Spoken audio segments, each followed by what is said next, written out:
कि समय अपने आप में इतना ज़्यादा बलवान होता है कि जो जब होना होता है वो होकर तो रहता है, लेकिन इसका मतलब ये भी नहीं होता कि हम अपना कर्म ना करें, हमें कर्म तो करना होता है। और उसी तरह मैंने अपनी ज़िंदगी यहाँ गुजारी है। जो लोग मुझे जानते हैं उन सबको पता है कि इस इंडस्ट्री में जितने सो कॉल्ड मैनिपुलेशंस होते हैं वो मैंने नहीं किए। मुझे आते भी नहीं थे, आज भी नहीं आते। And that is why I speak straight, बिल्कुल स्ट्रेट।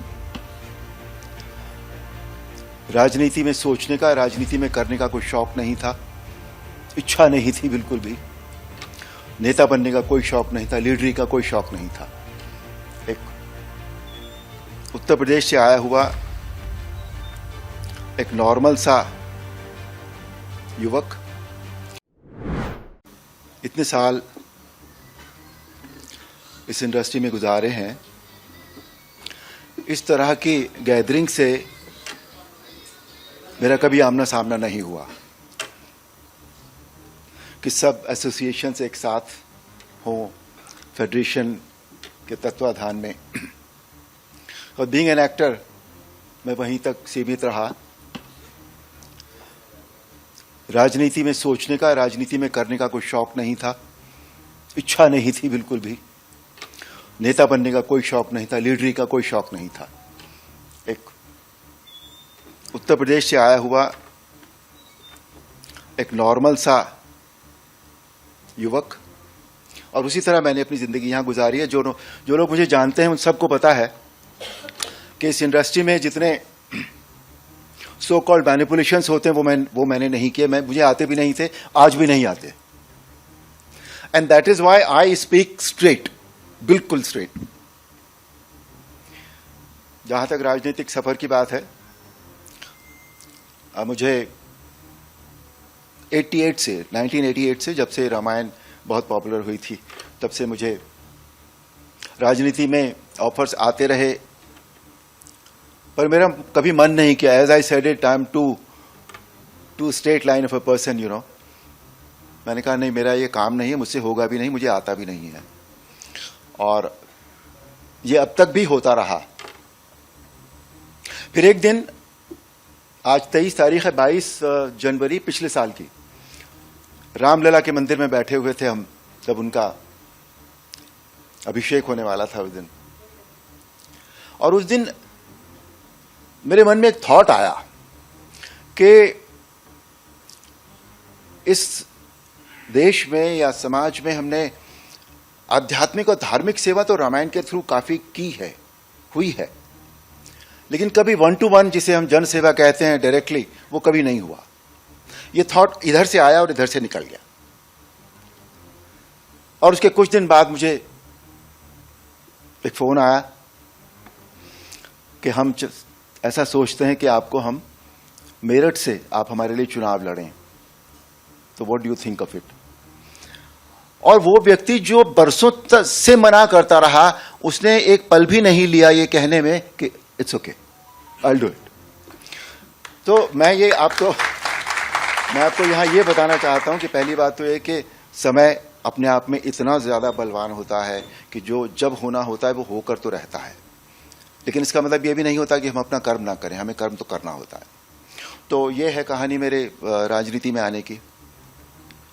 और यहाँ आने के बाद जब मुझे सबसे पहला मौका मिला कि मैं कुछ बोल पाऊँ, तो मैंने जो पहला मुद्दा पार्लियामेंट में उठाया था वो ये था कि जो हमारा OTT प्लेटफॉर्म पे जो हम देखते हैं, उसमें बहुत सारी चीज़ें ऐसी होती हैं जो हम फैमिली व्यूइंग नहीं कर सकते। सबसे पहला मुद्दा मेरा वो था। और ये जो मुद्दे उठाने का भी जो उनका प्रोसेस है, वो ये है कि हमें जो हम कहना चाहते हैं वो हमें अपलोड करना होता है वहाँ, और उसके बाद एक लॉटरी निकलती है वहाँ। मैंने जब इंडस्ट्री का मुद्दा उठाया और उस दिन मेरी लॉटरी लग गई और मैं बोल पाया। इस इंडस्ट्री में मैंने वाकई, as everybody knows it, as everybody said it, जो हो रहा है, जो होता आया है आज तक, वो किसी भी दृष्टि से छोटे हमारे कलाकारों के लिए, हमारे जो सभी लोग काम करने वाले हैं, उनके लिए कभी भी हालात अच्छे नहीं रहे। बहुत ख़राब हालात रहे हैं शुरू से। जितना एक्सप्लॉइट उनको किया जा सकता है उतना किया जाता रहा है। इसको लेकर कई बार मुझे याद है बहुत बड़ी बड़ी लंबी लंबी स्ट्राइक्स भी हुई थी। एक बार फाइटर्स ने स्ट्राइक की थी, बहुत बड़ी लंबी स्ट्राइक चली थी। वो ये सब होता रहा है। तो मैंने जब वो मुद्दा उठाया और उसका रिजल्ट जो है वो आज पहला कदम हमारे सामने है। तो जब वो मुद्दा उठा तो मुझे आईएनबी मिनिस्टर ने बुलाया कि आपने ये मुद्दा उठाया है और हम इसके लिए एक कमेटी बनाना चाहते हैं जो इन सारी चीज़ों को देखेगी और इनकी जांच करेगी और जो भी हो सकता है वो हम करेंगे, और इसमें हम लेबर मिनिस्ट्री को भी इन्वॉल्व करेंगे। आई सेड फाइन, चलो कुछ तो हो, कहीं कुछ तो हिल रहा है, मतलब मूवमेंट हो रहा है सिस्टम में। और लेकिन वो कमेटी फिर किन्हीं वजहों से नहीं बन पाई। But in the meantime मैं जब भी लेबर मिनिस्टर से मिलता रहा, हमारे आदरणीय श्री मनसुख मांडविया जी से, मैंने हमेशा कहा कि सर वो एक कमेटी बननी थी, वो नहीं बनी, आईएनबी ने भी नहीं बनाई और आपके यहां से भी नहीं बनी है वो कमेटी। तो उन्होंने कहा नहीं, हम उस पर काम कर रहे हैं। और फिर कुछ दिन पहले नवंबर में उन्होंने मुझे बुलाया और मुझे बताया कि हम अनाउंस करने जा रहे हैं नए लेबर कोड्स, 4 नए श्रम संहिता है जो हम अनाउंस करने जा रहे हैं। उनमें इन सारी चीजों को हमने कवर किया है। And I felt very happy about it कि चलिए ये हो रहा है। और अभी उनके गांव में, वो भावनगर के हैं और उनका गांव है हनोल। उन्होंने अपने गांव को एक आत्मनिर्भर गांव बना दिया है। मतलब वो ऐसा गांव है जिसमें 2-2 स्टेडियम है, जिसमें अमृत सरोवर है, जिसमें हेलीपैड है, एवरीथिंग इज देयर। तो उन्होंने मुझे वहां बुलाया था अभी 14 कि आप ये क्यों नहीं करके दे रहे हैं, ये करना चाहिए आपको। मैं जब चुन लिया गया था तो हर व्यक्ति का एक बहुत साइकोलॉजिकल बात है, बड़ी नॉर्मली सबके साथ होती है कि जिस इंडस्ट्री में या जहां हम काम कर रहे होते हैं हमको लगता है कि वहां हमारा स्वागत होना चाहिए, एक अभिनंदन होना चाहिए एंड ऑल दैट। और मेरे दिमाग में भी वो बात आई एक बार, पर मैंने कहा नहीं, ऐसे अभिनंदन का कोई मतलब नहीं है। अगर हम जब तक कुछ कर ना पाए इस इंडस्ट्री के लिए या अपने लोगों के लिए, तब तक अभिनंदन कराना बेकार की बात है। It's not done at all. मेरी तिवारी जी से बात होती रही बीच में और मैंने कहा नहीं सर, ये बनता ही नहीं है बिल्कुल भी। कुछ कर तो दें, हम कुछ कर तो लें अपने लोगों के लिए, अपने लिए, खुद के लिए।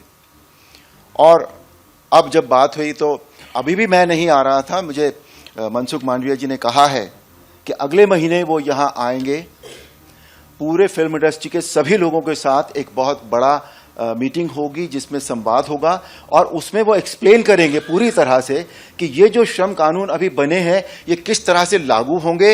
लागू तो होने शुरू हो गए हैं, इंप्लीमेंटेशन शुरू हो गया है इनका, किस तरह से हम लोग इनका फायदा, इन कानूनों का फायदा उठा सकेंगे।